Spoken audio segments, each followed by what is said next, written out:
Hello. हाय सारे students को नमस्कार। शुरू करते हैं बेटा आज का सेशन। आज हमारी क्लास वकैब क्लास नंबर 171 171वीं क्लास है। और जो वकैब मंत्रा हमारी बुक है, जिनके पास है वो खोल के बैठ जाए, जिनके पास नहीं है वो ऐसे ही हर एक वर्ड को नोट करते चले। वकैब मंत्रा जो बुक है उसका डे 25 अभी डिस्कस हो रहा है। शुरू करते हैं। और जब डे 35 तक अगर पूरा डिस्कस हो गया ना बेटा, तो पूरा न्यूज़पेपर, पूरी एग्जाम में आने वाले सारे वर्ड्स, और इस दुनिया में ऐसा कोई वर्ड नहीं बचेगा जो आपको समझ में ना आए। आप सारे वर्ड्स का अंदाज़ा अपने आप से लगाने लगोगे। तो विदाउट टेकिंग मोर टाइम आइए स्टार्ट करते हैं, शुरू करते हैं आज का सेशन। चलिए, आज का पहला वर्ड हमारे पास है एडिक्ट। एडिक्ट का मतलब जो है, इडिक्ट भी पढ़ा जाता है, एडिक्ट भी पढ़ा जाता है। ब्रिटिश और अमेरिकन का फर्क है बेटा। तो एडिक्ट और इडिक्ट जो भी आप पढ़ना चाहें, बहुत इंपॉर्टेंट वर्ड है। जज जो फरमान पास करता है, that is called edict, right. So फरमान जारी करना, जैसे द एडिक्ट ऑफ द जज, यानी कि जज का, जो जज है, जो उसने जो एडिक्ट जारी किया है। प्रोक्लेमेशन बहुत अच्छा शब्द है, प्रोक्लेमेशन। प्रोक्लेमेशन का भी मतलब आदेश होता है, फरमान होता है, राइट। आदेश भी कह सकते हैं एडिक्ट को, the edict of the court. Announcement, जो अनाउंसमेंट आई है, राइट। डिक्री, जज जो फैसला सुनाते हैं, फरमान या फैसला, राइट। डिक्री का मतलब फैसला भी है। हिंदी अलग होने से इसका मतलब ये मत समझिएगा कि शब्दों के मीनिंग अलग अलग हो गए। इनके मीनिंग बिल्कुल सेम है बेटा। कमांड बिल्कुल कॉमन वर्ड है। मेरे हिसाब से आपको कोई दिक्कत नहीं होगी इसमें। इसमें जो वर्ड्स इंपॉर्टेंट हैं वो एडिक्ट बड़ा इंपॉर्टेंट है, प्रोक्लेमेशन इंपॉर्टेंट है, और डिक्री इंपॉर्टेंट है। द अनाउंसमेंट और द डिसीजन बाय द जजेस, दैट इज कॉल्ड डिक्री, उसे डिक्री कहा जाता है बेटा, राइट। सो एडिक्ट, डिक्री। सो स्टेटमेंट लेते हैं बेटा। इसके साथ हम मिक्स कर लेंगे किसको, एक्सटर्मिनेट, राइट। बहुत अच्छा शब्द है एक्सटर्मिनेट, माने विनाश कर देना। Kill, eliminate, destroy, execute, wipe out, completely किसी चीज को खत्म कर देना, राइट। सो एक्सटर्मिनेट माने विनाश करना। जैसे फॉर एग्जांपल जो वर्मिन है, राइट। वर्मिन जो खेत में जीव जंतु होते हैं उनको खत्म करने के लिए हम जो छिड़काव वगैरह करते हैं दवाई का, वो किस लिए होता है, टू एक्सटर्मिनेट द वर्मिन, यानी कि जो जीव जंतु हैं जो फसल को नुकसान पहुंचाते हैं उनके खात्मे के लिए।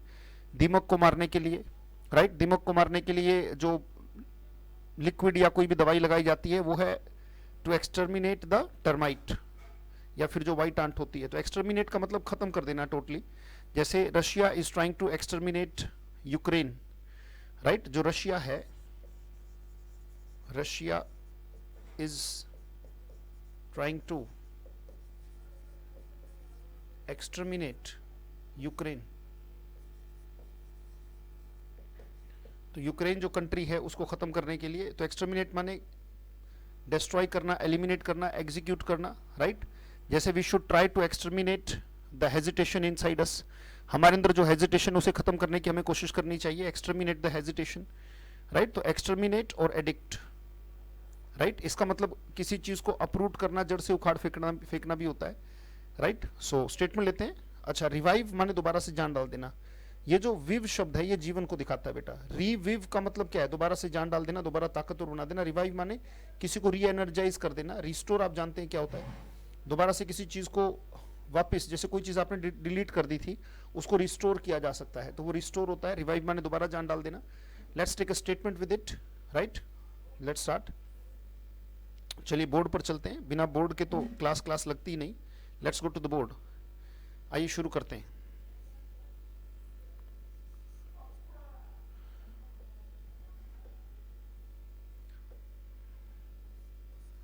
द एडिक्ट, या फिर हम इसको ब्लैंक बना देंगे तो ज्यादा अच्छा है। फिल इन द ब्लैंक बनाएंगे तो बेहतरीन तैयारी होती है बेटा। आप अपने आप से लिखिएगा उसको, राइट। द, और यहां पे हम एक फिल इन द ब्लैंक बना देते हैं। अब fill in the blank, the edict to eliminate, the edict to eliminate, exterminate, right.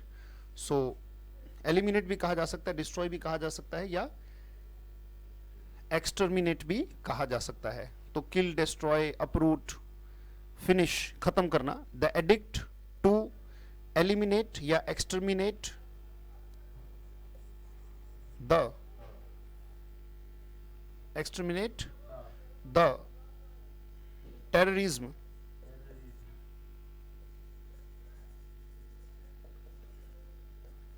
cannot be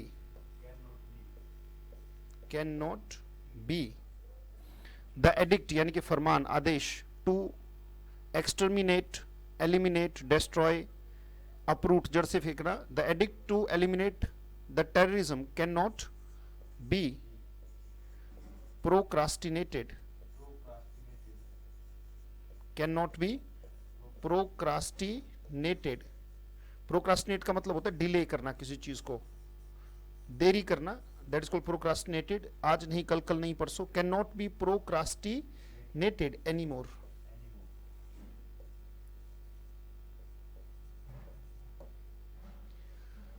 the edict to eliminate the terrorism, right, जो फरमान है आतंकवाद को खत्म करने का, इसको और ज्यादा देर नहीं होनी चाहिए या और ज्यादा देर इसको दी नहीं जा सकती, यानी कि इसको जितना जल्दी हो सके वो फरमान जारी किया जाना चाहिए. The edict to eliminate the terrorism can not be procrastinated any more, यानी कि उसमें और ज्यादा देरी नहीं की जा सकती. प्रोक्रास्टिनेट माने देरी करना, डिले करना, आज नहीं कल, कल नहीं परसों से और नहीं टाला जा सकता. बोलो बात समझ में आई बेटा, राइट. क्या बना वाक्य? The edict to eliminate the terrorism can not be procrastinated any more. तो दो वाक्य हमने किए. Let's go back to the words. Words की तरफ चलते हैं. अगला वर्ड है एपीहेट. बहुत इंपॉर्टेंट वर्ड है. एपीहेट का मतलब सूचक, symbol, sign, mark, tag, label, account. बिल्कुल सही है. तो एपीहेट का मतलब, राइट, एपीहेट का मतलब सूचक है बेटा. जैसे कमल का एपीहेट क्या है, राइट. कमल किसका एपीहेट है? बीजेपी का. हाथ किसका है? कांग्रेस का, राइट. तो ये सारे के सारे सिंबल हैं, राइट. सो एपीहेट का मतलब हो गया symbol, signal, mark, sign, tag, label. ये सारे के सारे जो सूचक है, जो किसी चीज का को दिखाता है, किसी चीज को दिखाने वाला, राइट. सो स्टेटमेंट लेते हैं.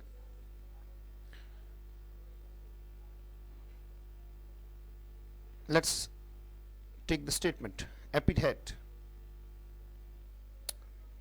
Epithet कैसे? चलिए वाक्य लेते हैं. किस तरीके से इसको वाक्य मिले, ये लीजिए, देखिए.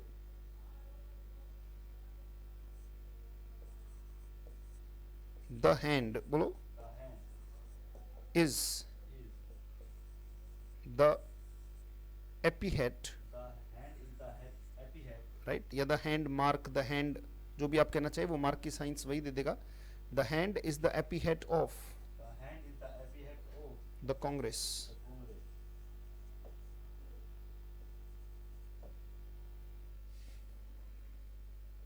अच्छा, एक और सेंटेंस ले लेंगे इससे. Throwing the towel, throwing the towel is the epithet of accepting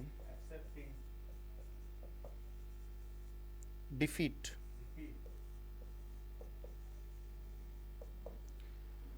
यानी कि वो सूचक है, वो मार्क है. थ्रोइंग द टॉवल, जैसे मान लीजिए टॉवल फेंक दिया जाता है, ये खासकर बॉक्सिंग से बना हुआ है. पर थ्रो द टॉवल का मतलब होता है बेटा, अगर किसी ने, मान लीजिए बाउट चल रही है और कोई बॉक्सर एक तरफा पिटाई खा रहा है, तो क्या करते हैं, उसको बचाने के लिए टॉवल अंदर फेंक दिया जाता है. और जैसे ही टॉवल अंदर फेंका जाता है, टॉवल अंदर फेंकने का मतलब है कि हम हार स्वीकार करते हैं. Red corner, blue corner. मान लीजिए ब्लू कॉर्नर की तरफ से कोई टॉवल फेंक देता है और टॉवल अंदर आके गिर जाता है, तो देखा जाता है टॉवल किस तरफ से फेंका गया है. जिस तरफ से फेंका गया है उसकी हार हो जाती है. तो throwing the towel is the epithet of accepting defeat. हार स्वीकार करने का एक सूचक हो जाता है. उसी समय बाउट रुक जाती है. द हैंड, जो हैंड मार्क है, is the epithet of the Congress. Congress का एपीहेट है, ठीक है, वो सूचक है, सिंबल है. Let's go to the words again. अगला वर्ड एक्सटर्मिनेट. क्या बताया था? ये वर्ड हम कर चुके. डिस्ट्रॉय करना कंप्लीटली, वाइप आउट. रिवाइव माने जान डालना. अगला वर्ड है इंपॉर्टेंट बेटा, राइट. इंपॉर्टेंट का मतलब होता है ताकतवर बनाना. सॉरी, इंपॉर्टेंट का मतलब पोटेंट वर्ड बताना चाहता था मैं. पोटेंट का मतलब होता है बेटा ताकतवर, ताकतवर. इंपॉर्टेंट का मतलब लाचार या पावरलेस. जो यूनिक होते हैं, राइट, जो यूनिक होते हैं, जो थर्ड जेंडर होते हैं, जिसको हम न्यूट्रल जेंडर भी कहते हैं एक तरीके से. आप उसे जैसे सिंपल हिंदी भाषा में हिजड़ा जब कह देते हैं तो उसके लिए जो इंग्लिश होती है बेटा उसको भी इंपॉर्टेंट कहते हैं कि ही इज इंपॉर्टेंट। इंपॉर्टेंट का मतलब ताकतवर नहीं है, not capable of breeding, not capable of giving birth to child, तो उसे इंपॉर्टेंट कहा जाता है। इंपॉर्टेंट का मतलब होता है जो ताकतवर ना हो। पोटेंट का मतलब होता है जो ताकत से भरा हुआ हो, राइट। जैसे हम कह सकते हैं कि potent technology, potent technology of USA, right. America की पोटेंट टेक्नोलॉजी, तो टेक्नोलॉजी कैसी है बेटा, उनकी टेक्नोलॉजी मानी जाती है कि उनकी ताकतवर है। जापान की जो है वो टेक्नोलॉजी, इजराइल की जो है वो टेक्नोलॉजी कैसी है, राइट, पोटेंट है। यहां पर पोटेंट वर्ड लिखा जाएगा, इंपोर्टेंट नहीं। तो पोटेंट का मतलब क्या है, ताकतवर, और इंपोर्टेंट का मतलब क्या है, लाचार, जिसमें ताकत ना हो। जैसे लिखा सही सही वर्ड, पावरलेस जिसमें कोई ताकत ना हो, वीक कॉमन शब्द है, हेल्पलेस मतलब लाचार, अनेबल किसी चीज को करने में जो सक्षम ना हो, इनकेपेबल बहुत अच्छा शब्द है, इनकेपेबल। इसमें जो सबसे इंपॉर्टेंट एक ही वर्ड है जो सबसे बेहतर है वो इंपॉर्टेंट है।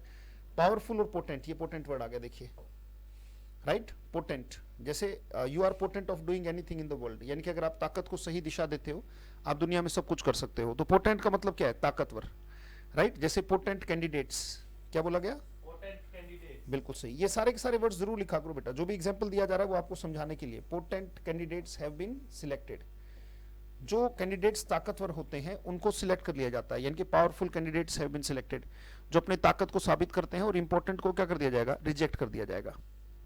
सो पोटेंट, इंपॉर्टेंट माने लाचार और पोटेंट माने ताकतवर, पावरफुल। सो स्टेटमेंट लेते हैं बेटा।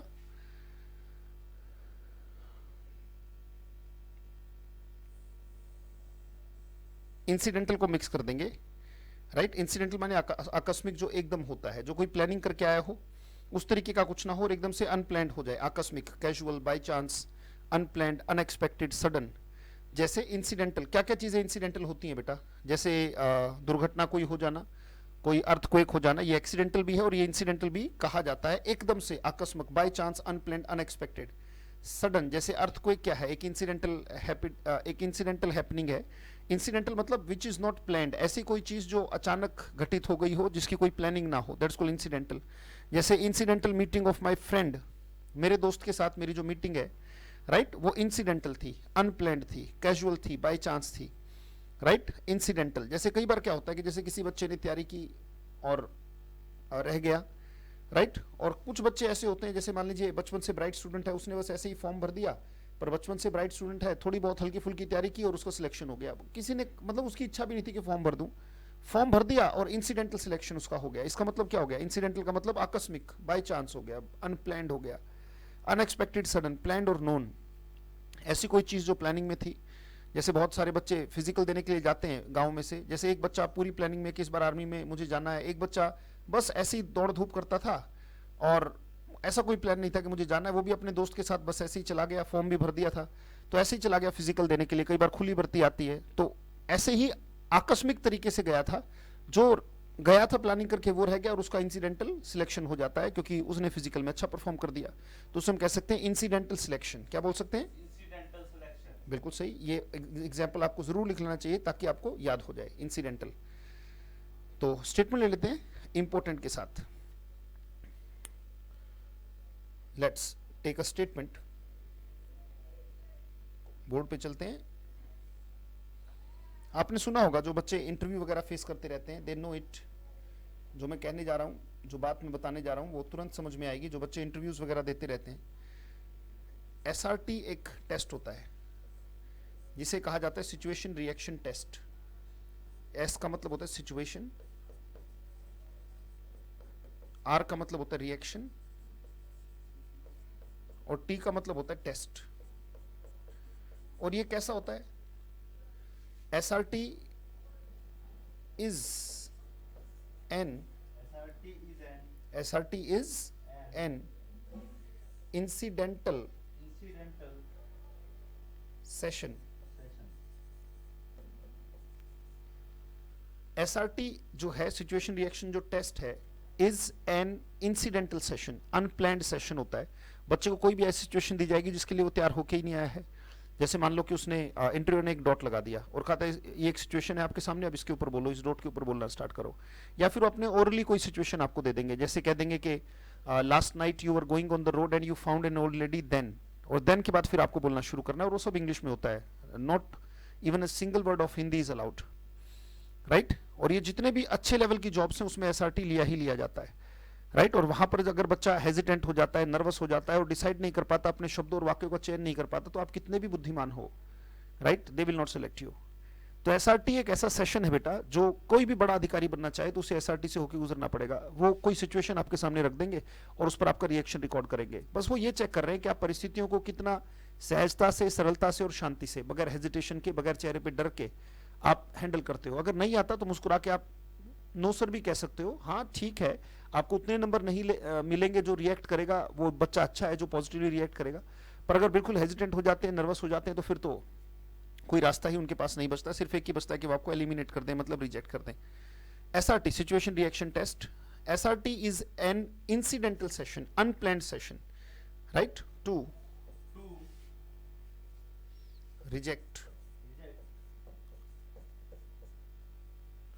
टू रिजेक्ट द कैसे कैंडिडेट्स, इंपोर्टेंट कैंडिडेट्स।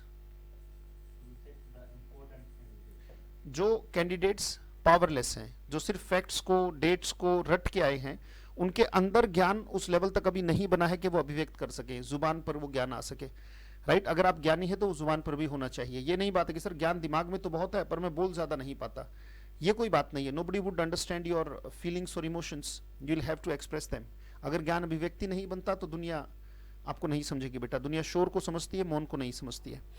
तो statement, SRT is an incidental session to reject the impotent candidates. ये वाक्य बहुत इंपॉर्टेंट है बेटा, ये वाक्य बहुत बहुत ध्यान से लिखिएगा, एक भी चीज छोड़िएगा मत, एक बार पढ़ें।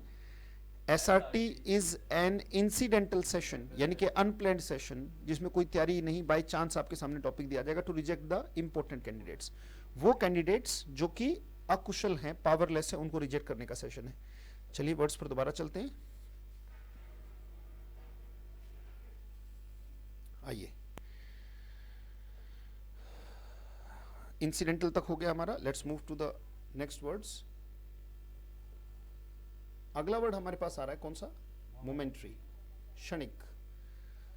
मोमेंट्री और मोमेंटुअस देखो एक जैसे से लगते हैं पर दोनों में बहुत अंतर है, राइट। मोमेंट्री और मोमेंटुअस दोनों को ही मिक्स कर लेंगे। मोमेंट्री का मतलब क्षणिक, brief, temporary, passing, quick, short, concise, एक क्षण में खत्म होने वाला।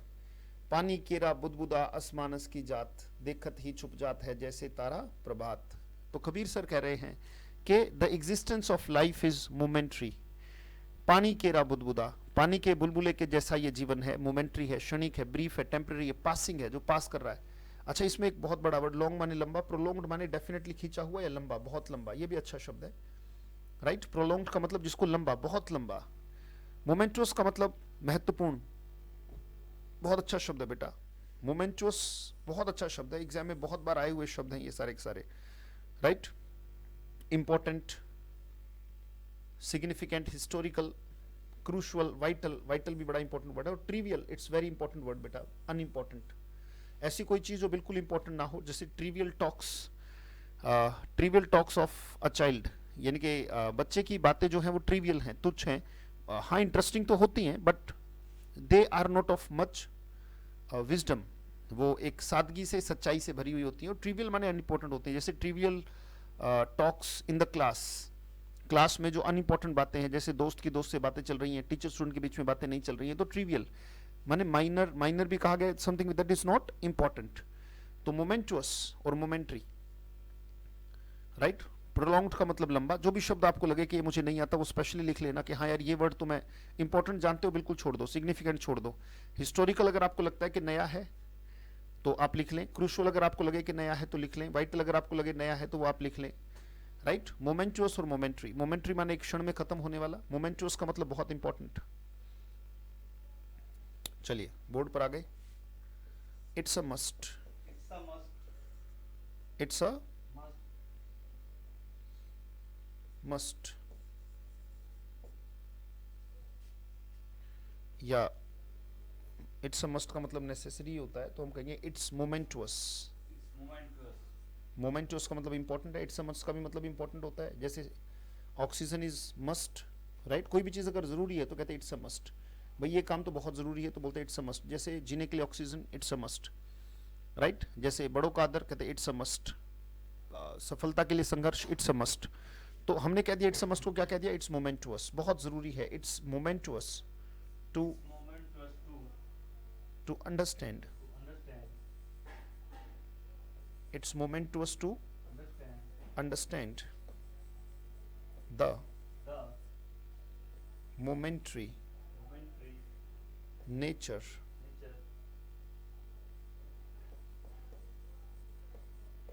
of life.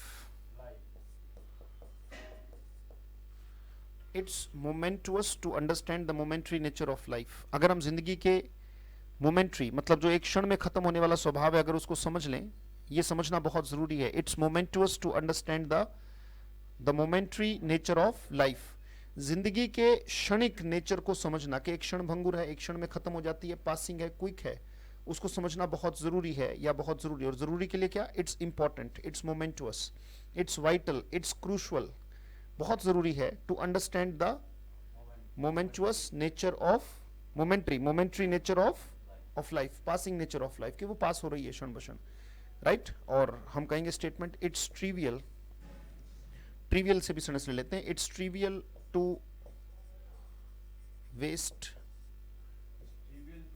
Time, it's trivial to waste time on useless things,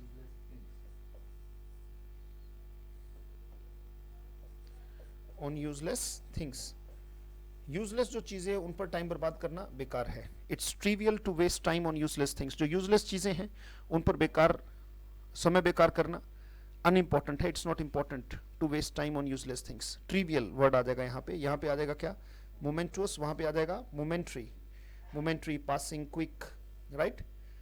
चलिए अगले वर्ड पर चलते हैं बेटा, let's go to the next word. अगला वर्ड हमारे पास है ओवरटूर, राइट, बहुत अच्छा शब्द है ओवरटूर, राइट। इसमें जैसे ट्रू जैसी स्पेलिंग आपको लगेगी, पर ये TURE है। ओवरटूर माने सीधे प्रस्ताव, यानी कि सीधा प्रस्ताव किसी के सामने रख देना, राइट। एक तो होता है सीधे प्रस्ताव को हम ओवरटूर कहते हैं, एक तो होता है कि भाई आप किसी प्रोसेस के थ्रू, किसी बात के थ्रू, किसी प्रोसेस को फॉलो करके आप अपने प्रस्ताव को रखें, और एक ऐसा होता है कि सीधा ही किसी के सामने प्रस्ताव रख दिया, भाई कैसा हो कि ऐसा हो जाए, that's called ओवरटूर।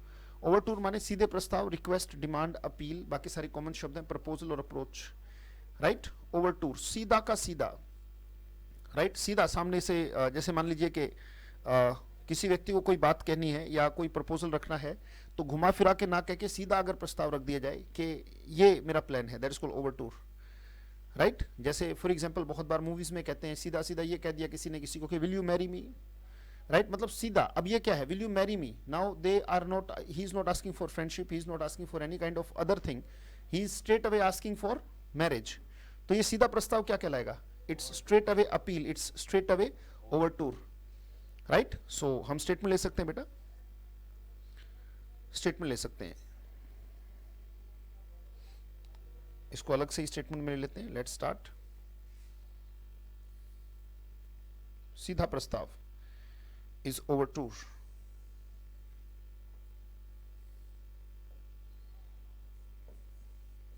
The overture of marriage, the overture of marriage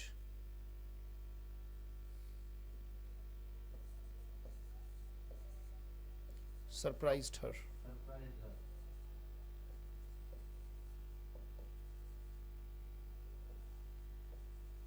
तो वाक्य का मतलब तो समझ में आ ही गया होगा। जो सीधा प्रस्ताव था मैरिज का, the overture of marriage surprised her, उसे सरप्राइज कर दिया, आश्चर्यचकित कर दिया। Let's go back to the words. अगला वर्ड है परपेटरेट, परपेटरेट का मतलब किसी चीज के लिए जिम्मेदार होना, to be responsible, right, to be responsible for something, that's called perpetrate. Commit, do, carry out, किसी ने कोई चीज किया, that is called perpetrate, right. देखो कितने अच्छे शब्द हैं, एक जैसे से लगते हैं, परपेटरेट और परपेचुएट, देख रहे हैं परपेचुएट, इसमें देखो आर और यू का ही फर्क है। देखो यहाँ पे आर है और यहाँ पे क्या है, यू। परपेचुएट का मतलब होता है किसी चीज को लगातार आगे तक, राइट, लगातार आगे तक किसी चीज को बढ़ा देना। परपेचुअल क्या होता है, जो चीज रेगुलर होती है, जैसे परपेचुअल रेन बोलते हैं ना, एक वर्ड आता है perpetual rain, right. Perpetual rain का मतलब क्या है, अगर हम लिखें परपेचुअल रेन, ये जरूर लिख लेना, इसका मतलब क्या है, ऐसी बारिश जो लगातार हो रही हो, राइट, ऐसी बारिश जो लगातार हो रही है। परपेट्रेट का मतलब किसी चीज के लिए जिम्मेदार होना, right. So B responsible for, और बी का मतलब आप जानते हो ना, बी का मतलब क्या है, या तो इज या एम या आर। अगर मैं यू के साथ लगाऊंगा तो you are responsible for it, right, I am responsible for it, he is responsible for it, he was या he they were responsible for it. Be का मतलब इज हमारी होता है, राइट। कमिट माने किसी ने कोई चीज की, डू मतलब किसी ने किया, वो जिम्मेदार है उस चीज का, दैट्स कॉल्ड परपेट्रेट। और परपेचुएट का मतलब होता है किसी चीज को आगे तक कंटिन्यू करने का भाव दे देना, दैट इज कॉल्ड परपेचुएट। और परपेट्रेट माने जिम्मेदार होना किसी चीज का। स्टेटमेंट लेते हैं, let's take a statement with it. Perpetrate, statement लेते हैं, she perpetrated, she perpetrated, Mohan, she perpetrated Mohan for the perpetual, for the perpetual, she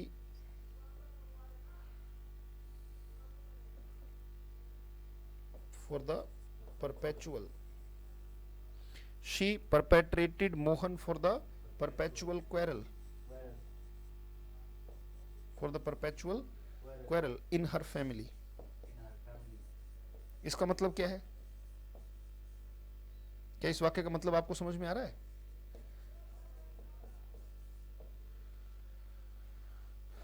उसकी फैमिली में जो लगातार कलह कलेश झगड़ा रहता है, उसके लिए किसको जिम्मेदार ठहराया, मोहन को, राइट। यानी कि she said that Mohan is responsible for, perpetrate का मतलब बी रिस्पॉन्सिबल फॉर है ना, तो इसका मतलब क्या है, Mohan is responsible for, right, for the perpetual quarrel in her family. So she perpetrated Mohan for the perpetual quarrel in her family. और परपेचुएट का मतलब किसी चीज को आगे कंटिन्यू करना, जैसे it's your duty, it's your duty to perpetuate, it's your duty to perpetuate the dignity of your family, the dignity of your family. It's your duty to perpetuate the dignity of your family. ये आपका दायित्व बनता है कि आप अपनी परिवार के सम्मान को, डिग्निटी माने इज्जत, सम्मान, शान, शौकत, that is called dignity. It is your duty to perpetuate the dignity of your family. ये आपकी ड्यूटी है, ये आपका दायित्व बनता है कि आप अपनी फैमिली की डिग्निटी को, आप अपने फैमिली के नाम को रोशन करें, अपने आपकी फैमिली के नाम को अमर करें, आगे बढ़ा के रखें, कंटिन्यू करें, राइट, कैरी ऑन करें, दैट इज कॉल्ड परपेचुएट बेटा। तो दोनों वर्ड्स हमारे हो गए। लेट्स मूव ऑन, आगे बढ़ते हैं। परपेचुएट तक हमने कर लिया, बाकी इसमें देख लेते हैं कोई और वर्ड तो नहीं है। ब्रिंग अबाउट कॉमन शब्द है, जैसे ब्रिंग अबाउट द चेंज, लगातार उस चेंज को कंटिन्यू करना और लाते रहना। Enable, create, generate, produce. Prevent माने किस चीज को रोकना, ना कि कंटिन्यू करना, उसको रोक देना कि भी यहां से आगे चीजें नहीं बढ़ेंगी, वो प्रिवेंट है, किस चीज को बचाना, जैसे कहते हैं प्रिवेंशन इज क्योर। चलिए आगे बढ़ते हैं, 41 नंबर पर पहुंच गए, और 41 नंबर है एडवर्सिटी। बोलो, एडवर्सिटी माने बुरा समय। ये तो बहुत बार हमारे कोर्स में आता है और क्लास में भी इसका जिक्र होता है। सेक्रेटरीज की एक स्टेटमेंट है कि adversity can teach everyone in the world. Adversity माने तंगहाली, विपत्ति, समस्या, बहुत अच्छा शब्द है, राइट। सो हार्डशिप बहुत अच्छा शब्द है, माने विपत्ति, प्रॉब्लम के जो दिन है, डिफिकल्टी, डेंजर, मिसफॉर्च्यून, या इसके लिए एक वर्ड हम करते हैं ना, रेनी डेज, रेनी डेज, मुसीबत के दिन, problematic time, that is called adversity. Hardship, difficulty, difficulty common शब्द है, right. So rainy days,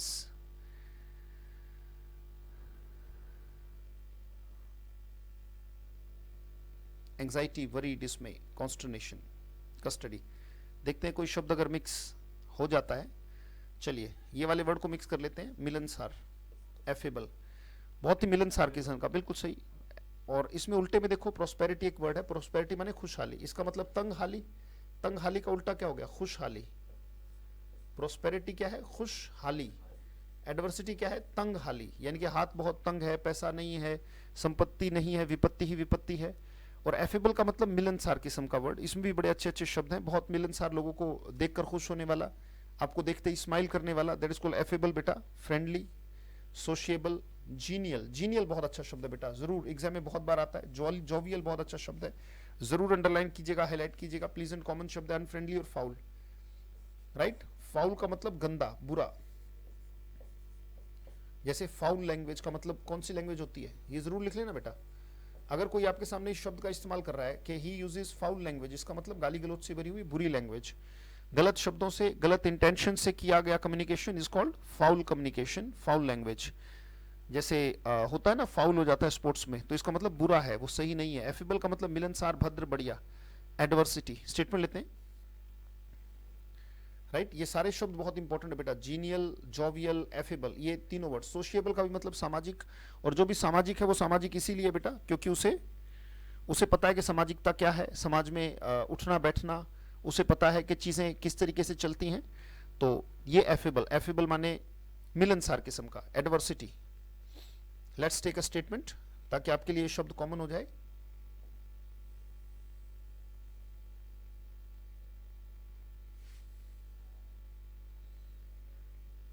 statement लेते हैं बेटा। Adversity has made my affable friend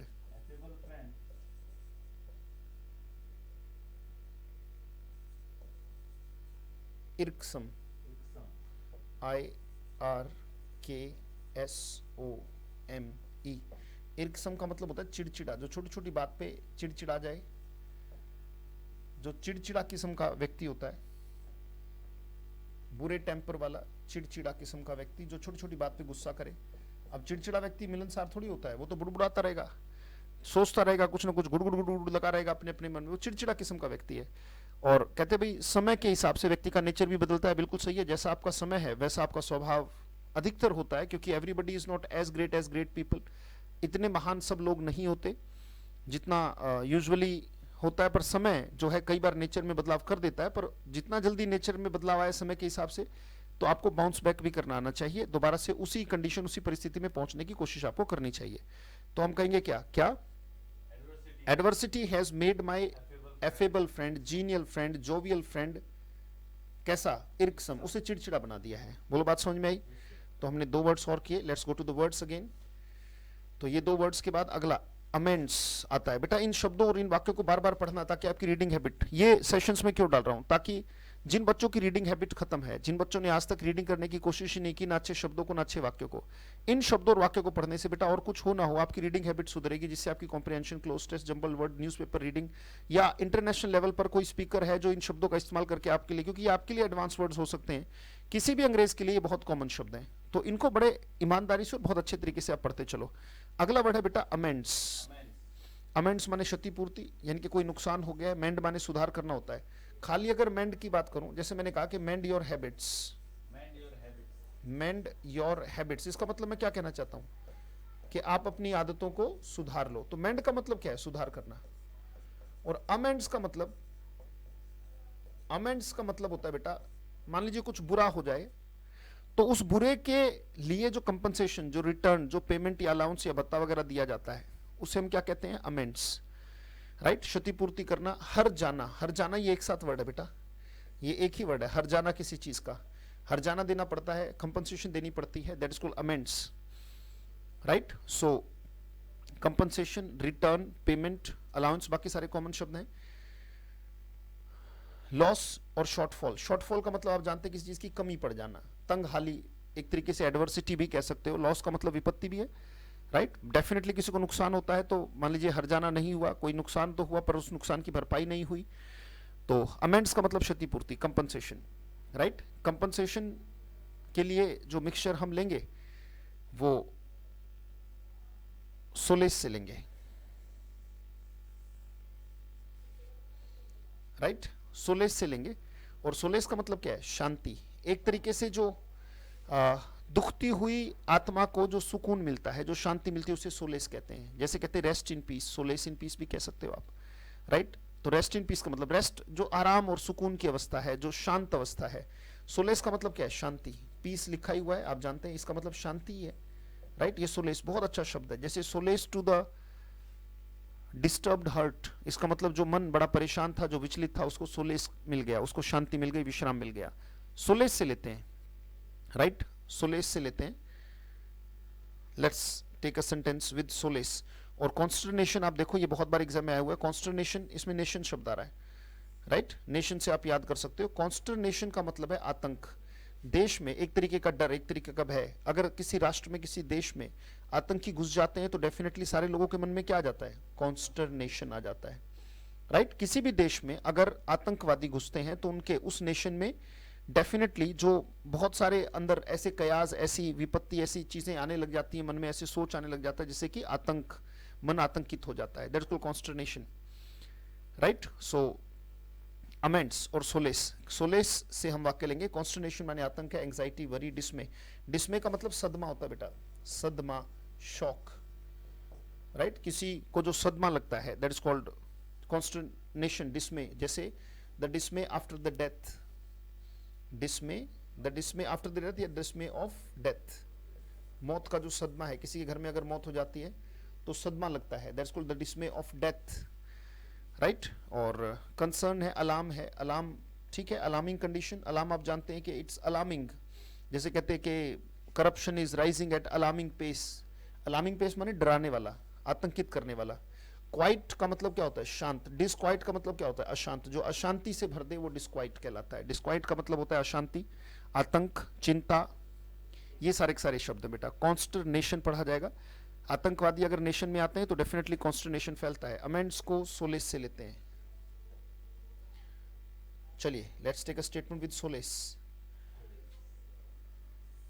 amends give solace,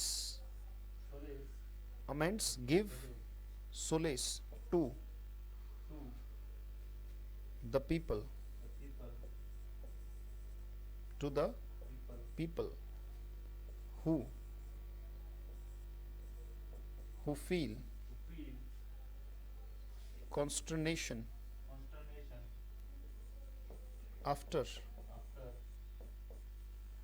their huge loss.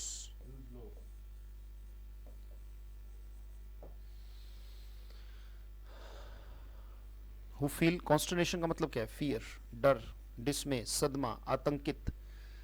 तो यहाँ पे देखो बहुत अच्छा सेंटेंस बन गया बेटा कि यहाँ पे वाक्य बना कि जो अमेंड है, जो कंपनसेशन है, जो क्षतिपूर्ति है, राइट, नुकसान की भरपाई है। अमेंड गिव, जो अमेंड्स है वो देता है क्या? अगर अमेंड है या अमेंड्स है, एक से ज्यादा प्रावधान भी अमेंड्स भी कहलाते हैं। अमेंड्स है, ठीक है, क्षतिपूर्ति और हर्जाना। Let's amends give solace to the people who feel consternation after their huge loss. अपने बड़े नुकसान के बाद जो मन आतंकित होता है, राइट, उन लोगों को शांति देता है क्या? क्या बेटा? अमेंड्स। जो क्षतिपूर्ति है, जो कंपनसेशन है, राइट, वो देता है क्या? सोलेस देता है। अगर अमेंड्स है तो डेफिनेटली यहाँ पे गिव होता है, पर अगर यहाँ पे कंपनसेशन होता तो गिव्स हो जाता। बोलो बेटा, बात समझ में आई? तो डेफिनेटली अमेंड्स गिव क्या? Solace to the people who feel consternation after their huge loss. इन सारे वाक्य को दोबारा दोबारा बेटा पढ़ना, बार बार पढ़ना, उस लेवल तक जाना जहां तक परफेक्शन की जरूरत है। सिर्फ एक बार पढ़ लेना is not the guarantee that you will remember all these words. चीजों को याद रखने के लिए उन्हें बार बार करना भी होता है। Repetition is the mother of memory. Consternation तक हमने किया। कस्टडी, ये तो कॉमन शब्द है, खैर आपने बहुत बार देखा भी होगा। राइट, ये शब्द बार बार सुना भी होगा कि उसे कस्टडी में रखा गया है, तो डेफिनेटली ये हाजत नहीं है, ये हिरासत है बेटा। कस्टडी इज नॉट हाजत, इट्स हिरासत। ये विरासत लिखा हुआ है, इट इज हिरासत। इसको सही कर लीजिएगा बेटा, कस्टडी माने हिरासत, और इट्स नॉट हाजत, एक्चुअली इट इज ऑल्सो हिरासत। राइट, कस्टडी का मतलब किसी को अपने सुरक्षा में रखना, अपने लीगल राइट और duty to take care of, that's called custody. अगर हम कहते हैं पुलिस कस्टडी, एक वर्ड सुना होगा भाई, पुलिस कस्टडी में रखा गया है इसको। राइट, पुलिस कस्टडी का मतलब पुलिस की सुरक्षा में, कोई उसे नुकसान ना पहुंचा सके, पुलिस की जिम्मेदारी बन जाती है। राइट, जैसे इसकी कस्टडी, जैसे कई बार अगर हस्बैंड वाइफ अगर डाइवोर्स ले रहे हैं तो एक मुद्दा यह बनता है कि बच्चों की कस्टडी किसे दी जाए, बच्चों की कस्टडी किसे दी जाए। राइट, हिरासत, हिरासत का मतलब यही है कि उसे ध्यान से रखा जाए, उसकी सुरक्षा की जो बात है। Right, that is called custody. अच्छा, ये उनकी कस्टडी में रहेगा मतलब उनकी सुरक्षा में रहेगा। लीगल राइट और duty to take care of, तो ये कस्टडी किसको, जैसे भी कस्टडी मदर को मिलेगी या कस्टडी फादर को मिलेगी। राइट, तो दैट इज कॉल्ड कस्टडी। और रिलीज और एक्सपल्शन, एक्सपल्शन का मतलब क्या है, बाहर निकाल देना, बाहर निकाल दे। ये एक्सपल्शन है बेटा, बाहर निकालना, बहुत इंपॉर्टेंट वर्ड है। एक्सपल्शन एक तरीके से एग्जिट जैसी ही सेंस है, अगर कोई चीज कहीं से एग्जिट करती है तो उसे हम क्या कहते हैं, एक्सपल्शन। रिलीज, बाहर कर देना, भाई हम आपको इस चीज से मुक्त करते हैं, आप कस्टडी में नहीं रहोगे, आपको होल्ड नहीं किया जाएगा, आपको रोका नहीं जाएगा, आपको टोका नहीं जाएगा, आप जैसे चाहें वैसे कर सकते हैं। तो कस्टडी। राइट, अब ये देखिए दो शब्द फिर से, इनको एनोनिम्स कहते हैं, मिलते जुलते जो शब्द होते हैं। देखो इसमें ई है और उसमें ई नहीं है, उच्चारण दोनों का सेम है, डीमर। राइट, डीमर का मतलब क्या है, विरोध करना, किसी चीज का प्रोटेस्ट करना। देखो कितना अच्छा शब्द आ रहा है, डीमर, प्रोटेस्ट, बॉक, बॉक बहुत अच्छा शब्द है बेटा, BALK, बॉक। कंप्लेंट, डिस्प्यूट, डिस्प्यूट माने झगड़ा है, विरोध करना। डिसर्न माने सहमत ना होना, ये भी इंपॉर्टेंट वर्ड है। क्या आई डिसर्न विद यू, इसका मतलब आई डिसएग्री विद यू, मैं आपकी बात नहीं मानता, मैं आपका विरोध करता हूँ। अग्री और एक्सेप्ट कॉमन शब्द है, बात मान लेना, बहुत इंपॉर्टेंट वर्ड है बेटा। और ई लगा हो तो इसका मतलब शांत है। राइट, जो शांत, बिल्कुल बहुत ही डाउन टू अर्थ जिसे कहते हैं, मोडेस्ट, शाय, बैशफुल। बैशफुल का मतलब होता है बहुत शर्मीला, जो बहुत जल्दी शर्मा जाए। Right, so that is called bashful. Ordinary, humble, simple. अच्छा, ओडाशियस बहुत अच्छा शब्द है बेटा, ओडाशियस का मतलब बोल्ड ही होता है, बिल्कुल सही लिखा। ओडाशियस का मतलब बहुत ही हठीला और बहुत ज्यादा बड़बोला और एक तरीके से बहुत ferocious, that is called bold and strong, that is called audacious बेटा। सो खैर, ओडासिटी से जो भरा हुआ हो, इसका मतलब बहुत ज्यादा उग्र होगा वो व्यक्ति, full of audacity, that is called audacious. तो कस्टडी और डीमर को हम बात कर लेते हैं। डीमर, ये बिना ई वाला, और कस्टडी। Are you ready? या तीनों को मिक्स कर दें, तीनों को मिक्स कर दें, चलिए तीनों को मिक्स करते हैं। डीमर, ई वाला भी, बिना ई वाला भी, इनकी स्पेलिंग लिख लेंगे ताकि आपको भ्रम ना हो। ये जो डीमर है ये एक वर्ब है बेटा, ये जो है ये एक एडजेक्टिव है, एक विशेषता है व्यक्ति की। राइट, जैसे demure boy, demure girl, demure person, demure personality, यानी कि शांत। और डीमर का मतलब विरोध करना। Let's take a statement. Custody, demure, बिना ई वाला और ई वाला। चलिए देखते हैं, करके देखते हैं इसको। The deemer,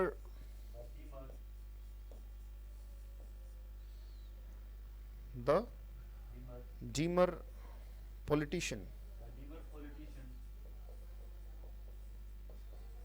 did not, the deemer politician did not deemer,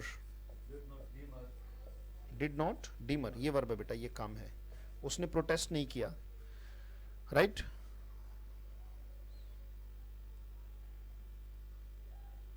the डीमर politician, यानी कि जो ये शाय है, ये शाय माने शर्मीला, ये एडजेक्टिव जैसा है भाई। क्या है, पॉलिटिशियन है, कैसा है, डीमर यानी कि शांत। डिड नॉट डीमर, उसने कोई विरोध नहीं किया। डिड नॉट डीमर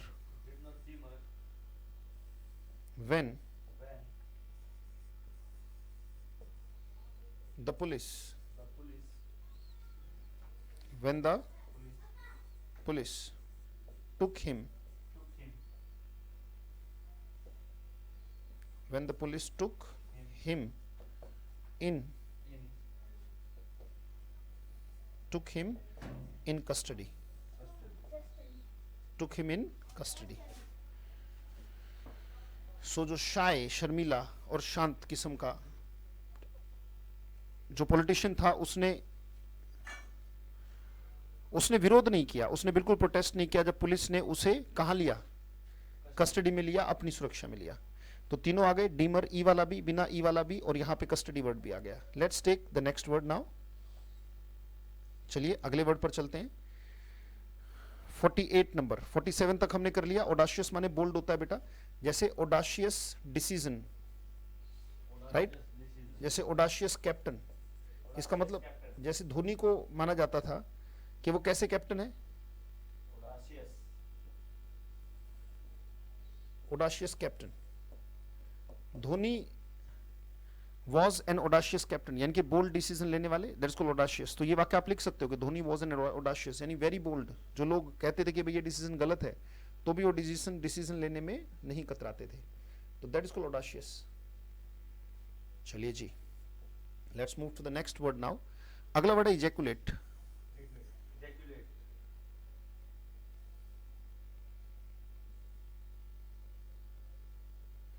इजैकुलेट का मतलब कोई चीज बाहर फेंकना, राइट, कोई चीज बाहर फेंकना, दैट इज कॉल्ड इजैकुलेट। निकाल फेंकना, बिल्कुल सही लिखा है इन्होंने, निकाल फेंकना, बाहर फेंकना, राइट। बोल उठना, ठीक है, बोल उठना भी इजैकुलेट है। I could not hold and I screamed, जैसे आया ना, देखो स्क्रीम का मतलब चिल्लाना होता है ना, तो एकदम से बोल उठना। Call, that is called also ejaculation. Ejaculate कोई लिक्विड कर रहा हो तो भी इजैकुलेट है, राइट। और अगर कोई व्यक्ति वैसे एकदम से किसी चीज को बाहर फेंकता है, that is also ejaculate, right. So ejaculate माने एक्सक्लेम, एकदम से कहना, एकदम से बोल उठना। Exclaim, cry out, yell, shout, say, scream, call.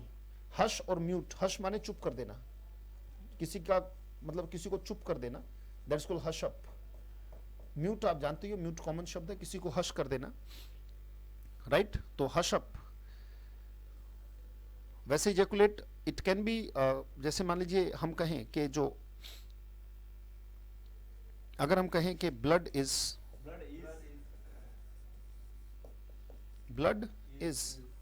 इजैकुलेटिंग from the wound, या आप ये भी कह सकते हो कि वुंड इज इजैकुलेटिंग ब्लड, वो निकाल बाहर फेंक रहा है। जो ब्लड इज इजैकुलेटिंग या गेटिंग, इसको इस तरीके से लिखो, ये और भी बेहतर होगा।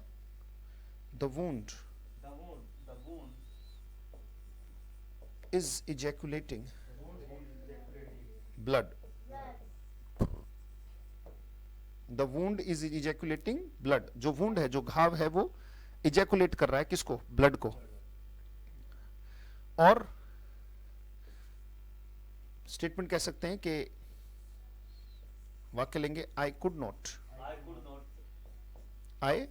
नॉट हश द ट्रूथ, मैं जो सच है उसे दबा नहीं सका। I could not hush the truth, hush माने म्यूट करना, चुप करना। I could not hush the truth and I ejaculated my emotions, I ejaculated my emotions. ये दोनों वाक्य लिख लीजिएगा बेटा, बहुत इंपॉर्टेंट है। I could not hush the truth, मैं सच को दबा नहीं सका, जो सच था मैं उसे दबा नहीं सका। I could not ejaculate, I could not hush the truth and I ejaculated my emotions, मेरे जो इमोशंस है वो एकदम मेरे मुंह से बाहर आ गए। तो ये वाक्य आपने लिख लिया होगा। चलिए अगला वर्ड है एम्ब्रियो। ये एम्ब्रियो आप जानते ही हैं, राइट। एम्ब्रियो का मतलब भ्रूण होता है, राइट। इसमें देखो कितने अच्छे अच्छे शब्द है, सीड, ओरिजिन, कैर्नल, बहुत अच्छा शब्द है बेटा। बीज किसी का, वो कैर्नल कहलाता है। Rudiment, the rudiments of English, right. Rudiment जिस वर्ड भी इसी से बना है। हर्ट, किस चीज का, दिल, किस चीज का, कोर, केंद्र। अच्छा, यंग और चाइल्ड, जब पूरा बच्चा बन चुका है, that is called young and child. जैसे एम्ब्रियो में ही गर्ल चाइल्ड की हत्या कर देना, राइट। फीमेल फिटिसाइड करके एक समस्या समाज की हमारे सामने आती है। The embryo, the girl child का जो एम्ब्रियो है उसको गिरा दिया जाता है, दैट इज कॉल्ड भ्रूण लेवल पे ही, राइट। ओरिजिन, कैर्नल बहुत अच्छा शब्द है बेटा। रूडिमेंट बहुत अच्छा शब्द है इसमें, बाकी और सब कॉमन है, राइट। सो बेटी बचाओ बेटी पढ़ाओ, जो अभियान चलाया गया, जो मिशन चलाया गया, राइट। स्टेटमेंट लेते हैं, let's go to the board.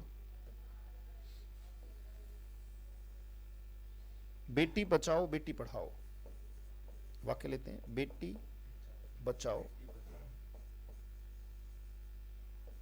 Beti Padhao, बेटी बचाओ बेटी पढ़ाओ।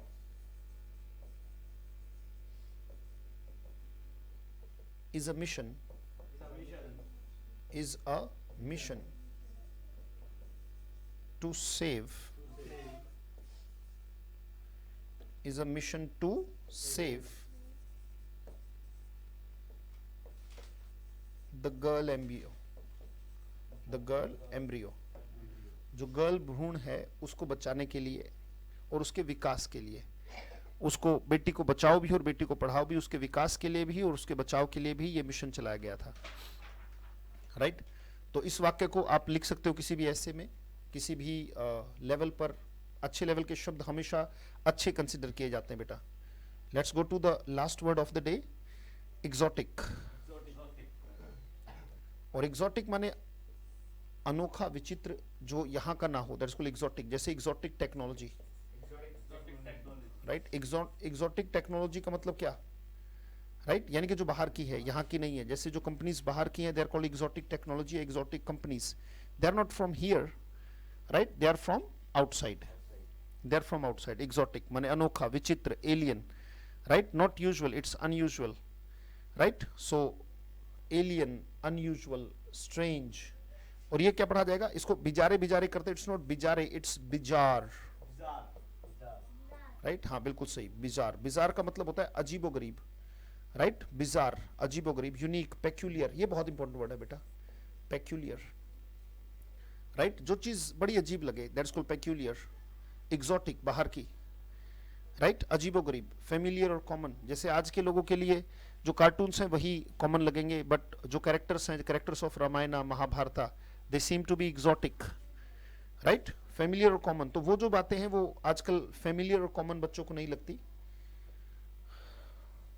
चलिए बोर्ड पर चलते हैं। The exotic stories,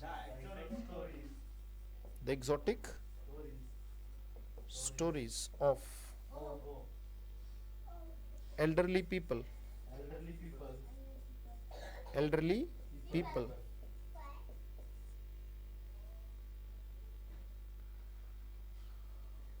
elderly people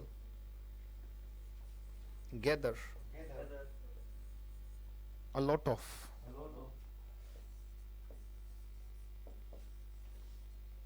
gather a lot of, gather माने इकट्ठा करते हैं, gather a lot of support, उन्हें बड़ी सपोर्ट मिलती है, फ्रॉम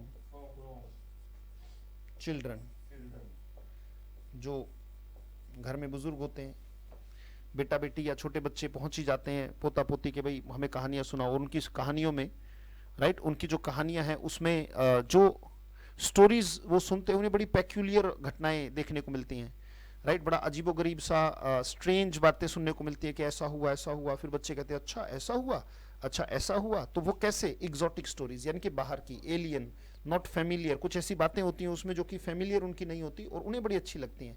तो exotic stories of elderly people gather a lot of support from children. जो बड़े लोग हैं वो स्टोरीज नहीं सुनते, पर बच्चों को वो स्टोरीज बड़ी अच्छी लगती है। तो आज का सेशन कैसा लगा, डेफिनेटली आपके कमेंट्स का इंतजार रहेगा। How do you find them. और चीज़ों को बेटा बेहतरीन लेवल पर रिवाइज करते रहिएगा, बेहतरीन लेवल पर चीज़ों को करते रहिएगा, राइट। सो चीज़ों को उस लेवल तक लेके जाए बेटा जहां परफेक्शन आपका इंतजार कर रही है, और वो तभी हो सकती है जब चीज़ें प्रैक्टिस के लेवल पर जाएं। सो आज के सेशन के लिए बहुत बहुत धन्यवाद अटेंड करने के लिए, और चीज़ों को बेहतरीन तरीके से पढ़ते रहें, लिखते रहें, रिवाइज करते रहे बेटा, रिवीजन मत छोड़िएगा। बार बार पढ़ेंगे तो परफेक्शन आ जाएगी। बहुत बहुत धन्यवाद, thank you, thanks a lot, thank you.